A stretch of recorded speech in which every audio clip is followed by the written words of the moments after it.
Here's a number that should stop you cold. 43 out of 144 officially reported encounters between U.S. military personnel and unidentified aerial phenomena, the United States government could explain exactly one. 1. A large deflating balloon. The other 143 remain, in the government's own words, unexplained. That's not a fringe researcher's claim. That's not a conspiracy theory. That's the official position of the United States government, published in a report submitted to Congress in June 2021.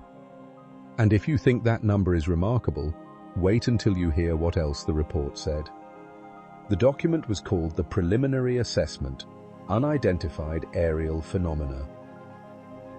It was produced jointly by the Pentagon's UAP Task Force and the Office of the Director of National Intelligence. At 9 pages, it was deceptively brief, a document whose significance was inversely proportional to its length. And for the people who had spent years, sometimes decades, trying to get the government to take this subject seriously, it represented something they had almost stopped believing would ever come: validation.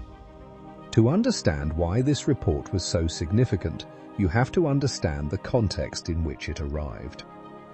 For most of the 20th century, the official US government position on UFOs had been a combination of denial, dismissal, and active ridicule. Project Blue Book, the Air Force's official UFO investigation program, had been shut down in 1969 with the conclusion that there was nothing worth investigating. The message was clear. This is not a serious subject, and serious people don't take it seriously. That message had consequences. Military pilots who reported unusual encounters faced professional ridicule. Intelligence analysts who flagged UAP incidents risked their careers. The culture of silence was enforced not by law, but by social pressure. The fear of being labeled a crank, a fantasist, someone who had lost their grip on reality. The 2021 report didn't just break that silence, it shattered it. The headline finding was the 143-to-1 ratio. But the deeper significance lay in what the report said about the nature of the unexplained encounters. These weren't cases of misidentified weather balloons or optical illusions. The task force had reviewed incidents involving multiple sensor systems, radar, infrared, visual confirmation by trained pilots, and still couldn't explain what had been observed. The objects demonstrated, in the report's careful language, unusual flight characteristics. They moved in ways that current aerodynamic models couldn't account for. They performed maneuvers that, by every known principle of physics, shouldn't be possible. The report established 5 potential explanatory categories for the unexplained sightings: airborne clutter, birds, balloons, drones; natural atmospheric phenomena, unusual weather events, plasma formations; US government or American industry developmental programs, classified technology that the task force simply didn't have clearance to know about; foreign adversary systems, the possibility that China or Russia had developed technology so advanced that it had leapfrogged everything the US knew about their capabilities. And then there was the 5th category. They called it simply Other. In the dry, carefully hedged language of a government intelligence report, Other is a remarkable word. It means we have exhausted every conventional explanation and we still can't account for what we observed. It means, whatever this is, it doesn't fit into any category we currently have. And for many of the researchers and former officials who read the report, Other meant something more specific, something the report was careful never to say out loud: extraterrestrial. The word never appears in the document, not once. But the implications of what the report does say point in a direction that is difficult to avoid. The task force noted that some of the observed phenomena may require, in their words, additional scientific knowledge to understand. They wrote that current science and current technology may be insufficient to analyze and characterize some of what had been observed. They suggested that future understanding might require advances that go beyond the known laws of physics. This is a government report, not a science fiction novel, not a speculative essay, a document produced by the intelligence community and submitted to the United States Congress.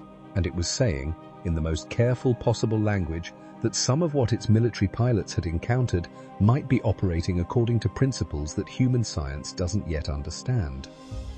Michio Kaku, who has spent his career working at the frontier of theoretical physics, described the implications in terms that cut through the bureaucratic hedging. "We're talking," he said, "about incidents that are beyond the stretch of our imagination, incidents that indicate new laws of physics opening up. And physicists," he added, "are dying to get access to the data." Former Senate Majority Leader Harry Reid, who had been instrumental in securing the original funding for AATIP, called the report a watershed moment. "UFOs are real," he said, "and they're not ours." Former Deputy Assistant Secretary of Defense Chris Mellon described it as an astonishing admission, the government acknowledging that 143 out of 144 encounters with unidentified objects in restricted military airspace remained completely unexplained.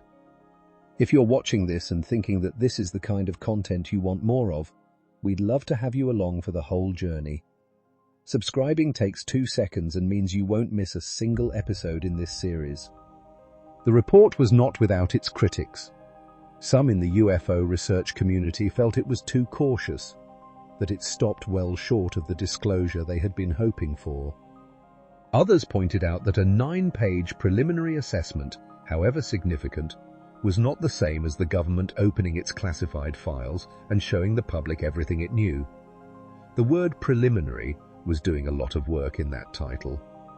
But for those who understood how government disclosure actually works, not as a single dramatic revelation, but as a slow, incremental process of officially acknowledging what has previously been denied, the report represented something profound. It was the first time in American history that the US government had released an official document in which the existence of unexplained aerial phenomena was treated not as a fringe concern, but as a legitimate national security issue requiring serious scientific investigation. The bulk of the 144 reported sightings had occurred between 2019 and 2021, after the Navy had implemented new reporting protocols that made it easier and professionally safer for pilots to document unusual encounters without fear of ridicule. The fact that the numbers spiked so dramatically once the stigma was reduced suggested something important. The encounters had always been happening, they just hadn't been reported. The silence hadn't been evidence of absence. It had been evidence of a culture that punished honesty. Linda Moulton Howe, one of the most respected investigative journalists in the field of UAP research, offered a perspective that went beyond the report's official findings. She described ongoing relationships with multiple whistleblowers, people with direct knowledge of classified programs, who had told her things that made the 2021 report look like the tip of an iceberg. Not just one type of non-human intelligence, she said, multiple. The part that kept astonishing her was the sheer variety of what these sources described. The report, in other words, was not an ending. It was a beginning. An official acknowledgement that the question was real, that the evidence was substantial, and that the answers, whatever they turned out to be, were going to require a fundamental rethinking of humanity's place in the universe. But the United States was not the only country grappling with these questions. While Washington had spent decades in official denial, other governments around the world had been taking a very different approach. Some had been openly investigating UAP encounters for years. Some had released footage and documentation that the US had kept classified. And some of the most compelling evidence of all had come not from the world's superpowers, but from countries in South America and Asia that had decided, for their own reasons, that the public deserved to know what their militaries had been seeing in the sky. That part of the story, The global picture, the international evidence, and what it all points toward is where we're going next. The final episode brings it all together, and what other governments have been quietly documenting will surprise you. Subscribe and stay with us.